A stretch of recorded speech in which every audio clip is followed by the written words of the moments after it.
Hello, friends. I am excitedly driving home because today is officially my Friday. Um, I totally just texted my boss at the end of today and was like, the workload's been a little light. If it was okay with you, I think that I could take tomorrow off. So, kind of impromptu day off. It's like playing hooky, but having the guise of asking off ahead of time. I don't know. But I'm psyched for that, and my goals and hopes and dreams are that I will set up my sewing desk tomorrow. So hold me to it. But yeah, today is a good day. I was thinking about what kind of stuff would I like to talk about. I'm gonna call this episode 1 of Life Full of Mayhem. I've been tempting to name everything Life Full of Mayhem, like craziness. And that's a little play on my new last name, as I was 8-bit Healy before, and Healy was my last name, and I was doing 8-bit art. I married a man with the last name Mayhan, M-A-H-A-N, and so we've kind of always played off of Mayhem, because that's kind of what it sounds like, and everyone always mispronounces it anyway. So yeah, when I was thinking about my life now, Mayhem is pretty accurate. We used that hashtag for our wedding too. But yeah, I live with my husband, our infant, and my mother, which, it's funny. Most people don't think of living with their parents as a positive, but me and my mom have always lived together, and we've really gotten along and had a really healthy, good relationship. And when me and Jeremy were talking about having a child, that was the understanding. I was not willing to have a baby unless it was understood that my mom was going to be very vital and part of the upbringing and raising. And I hope that doesn't make me sound like a cop-out, but I just think that, multi-generational households have an amazing advantage over people who are trying to do it alone. And so we bought a house, and my mom moved in with us, and sure, it's a little weird living with my mom now in life, but it's amazingly helpful to have a granny nanny. She takes over the childcare when I leave for work at 5:15 in the morning, and I can work without worrying about what's going on at home because I have her as my child care provider. And so, super lucky. I'm never going to take that for granted. I constantly am trying to figure out how to make her happy, which isn't hard because my mom's a really amazing person. But I literally will be like, hey mom, you go take a break. Why don't you go take a nap?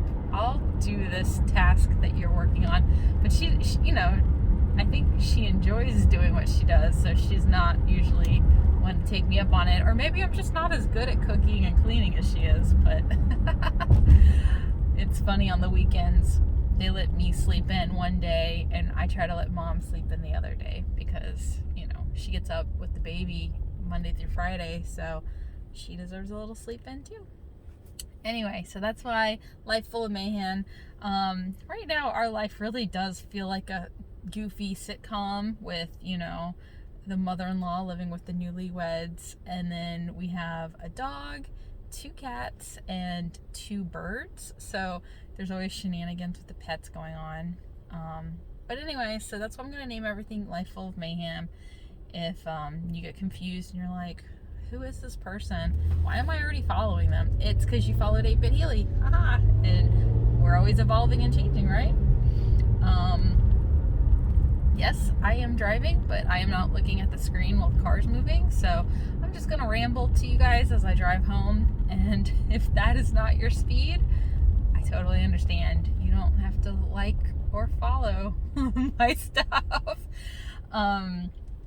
This vlog is going to be a little mix of crafting and my passion projects, which are nails and real estate and talking about parenting, and I am not an expert of any of those things, and so I do have a little bit of imposter syndrome about why I should make content regarding those things, but you only become an expert by doing them and practicing and honing your skills. So, you know what? You can be along for the journey. I wanted to talk today for the first episode actually about breastfeeding, which again, not an expert, not a lactation consultant. I've been doing it for 5 months, and the only reason I feel relatively confident in the subject is because I'm really good at it. And I feel like that's a coin toss. It's just a genetic win. And honestly, it was quite a burden when I first started feeding my baby, because I produced too much milk, and that causes its own weird set of problems.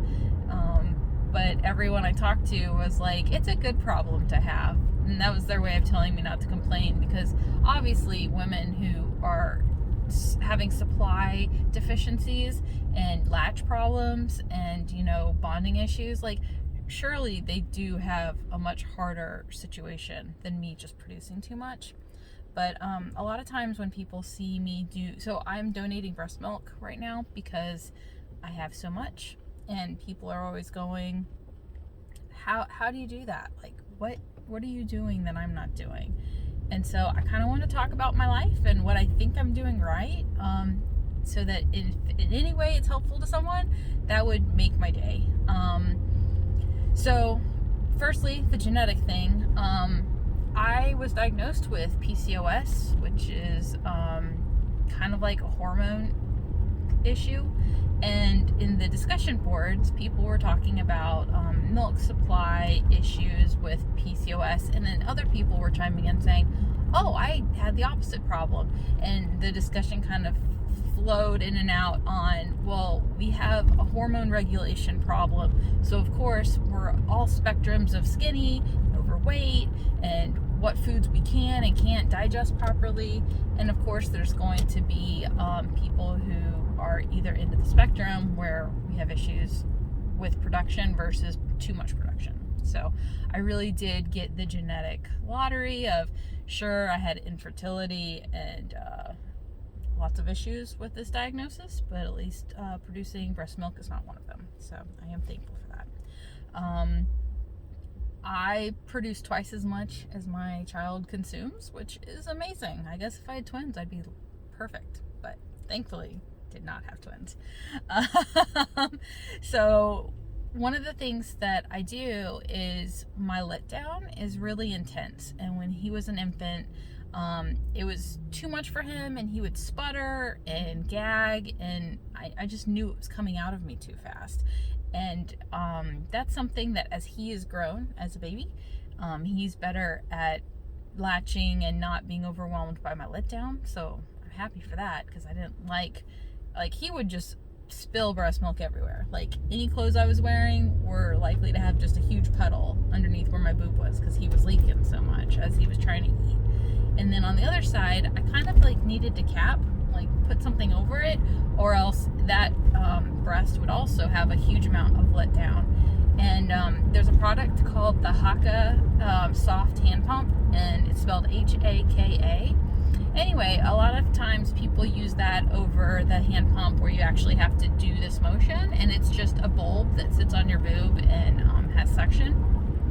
Anyway, the Haka, I just put it on that breast, I suction it to that breast, and it catches all of my letdown. And I needed that because I was pouring so much out of me, but I also think that it's good because it's removing fluid from the side that's not in use, and so you're upping your production because you're constantly draining both of your breasts during a breastfeeding session. So I don't know if that is helpful, but I would suggest maybe using that on the other side while your child is drinking or you're pumping, and that way both sides are draining, and you're increasing your production in that way. I actually pump at work that way too, where I'll put the breast pump on one side and the Haka on the other, and that kind of makes it easier because breast pumps are pretty intense on how much they suck on you. So it gives my nipples kind of a more gentle relief. And anyway, like I said, I can kind of gauge how much he drinks based on how much comes out in the haka too, and that's helpful for making sure that he gets his full nutrition. So I would say try the haka. I think that's great. Another thing that I used to do back when I first started breastfeeding was I had those like little silicone bulbs that are like little bulbs on one side and like a plastic cap with a hole in the middle that you put your nipple through, and that used to catch excess fluid so that nothing wasted when you were randomly leaking at the beginning. I found those helpful, but I stopped using them maybe about 2 or 3 months in. I just no longer had that sort of leakage problems, so I didn't need to worry about losing any breast milk. But if you don't want to waste anything, I definitely recommend those as well. So I eat a shit ton. That is a very scientific term. I eat like a teenage boy. And whenever people are like, what do you do? Like, how do you have such success? I think that nutrition is a huge part of it. And, you know, you want to make sure that you're consuming a good amount of calories and not worrying about weight gain or weight loss. I did actually get back down to my pre-pregnancy weight. So I was not restricting calories and I was still losing weight just based on keeping up with the infant and breastfeeding. I wasn't exercising. So, you know, it's one of those, like, I know everybody's body is different, but I think that good nutrition and lots of nutrition is huge. Like, if you're not feeding yourself enough calories, I would imagine no wonder your milk supply will go down. Another thing is hydration. They always say, you know, you got to make sure you're drinking a lot of fluids. And so today I was kind of doing like a day in the life to see how much fluid I actually drink. And I'd say that I try to get about 12 ounces of water or like a hydrating fluid into me per every breastfeeding session. So like at midnight, I drank a bunch of ice water after I got done feeding Oliver. And then in the morning, after I got done feeding him, I go to work and I do drink coffee. I know that caffeine is supposed to reduce your production. I need that energy and it doesn't affect me. So that's one thing. Like, I guess you could cut caffeine and whatnot out of your life. But I drink a small 8 ounce of coffee and then I fill up this giant 12 ounce mug with oat milk. And, you know, there's certain foods that supposedly help with your milk production, and oatmeal is one of them. And so I've really been trying to figure out, does oat milk have the same beneficial milk production qualities as oatmeal? And I honestly don't have the answer for you right now, but I do drink oat milk. Part of the PCOS diet is to give up gluten and dairy sugar and all the delicious things in life, but I do try to cut dairy, and so oat milk is my preferred creamer in my coffee. And just another tip, so on the oat milk, some of them will say like barista on them, and I definitely recommend those over all the others. They're just creamier, they foam well if you drink a fancy latte kind of coffee. But anyway, other foods that are good, ground up flaxseed, brewer's yeast, oatmeal. Trying to think, I know people say coconut water is good. I don't drink that one though. But yeah, I make these things called booby cookies or lactation cookies, and they've got all of those 3 things in them. And I don't know if they help me or not, but they're sure delicious. So I do like having them. I know that a lot of times they say like have a snack after every breastfeeding session, and it's just because when you're taking care of a newborn, you're like, oh my god, how am I going to remember to take care of myself on top of this constantly needy baby? And the breast cookies are an easy way, like when you get done and the infant's a little chilled out because he's in a little milk coma, you can pop a couple cookies in your mouth and you have a little bit more nutrition than you did before. When we first had Oliver, I swear I was like a monster with my little snack right next to me. And as soon as he fell asleep and was done, I'd hand him off to Dad. And then I was like eating my oatmeal with berries in it, or everything. I ate everything. Like trying to remember all the meals. Like it was like dinner from last night, just a little portion. I don't know. I still eat like a monster. I think it makes everyone laugh, because at dinner time you usually expect the dad to have the biggest portion. No, it is me. I'm like, my mom yesterday looked over at my plate and goes, "Are you gonna finish that?" And I'm like, "Yeah, I'm gonna finish that." But I'm eating a lot of healthy foods, and so, you know, having your protein, I think I try to have about 6 to 8 ounces of a lean protein when I'm sticking to my diet in a good way.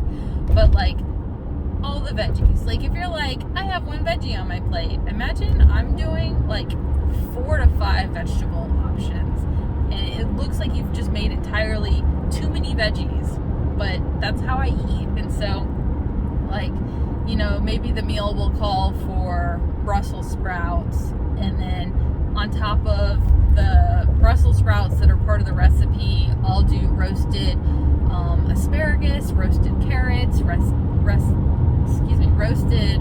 potatoes, and then I'll have a salad on the side, and then green beans. That's another favorite. Like even from the can, like we'll have them cooked up on the stove.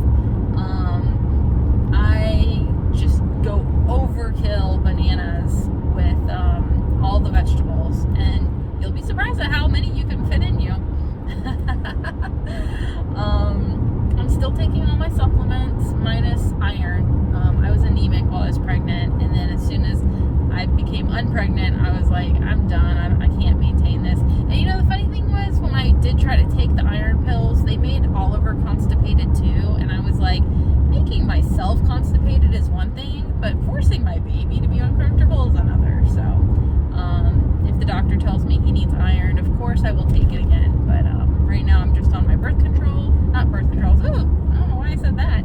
I am on my prenatals, and on top of that, I'm taking 6,000 IU dose of vitamin D, and that's how Oliver's getting his vitamin D. I'm overdosing myself so that the appropriate amount is in my breast milk, instead of having to get him to take the fluid.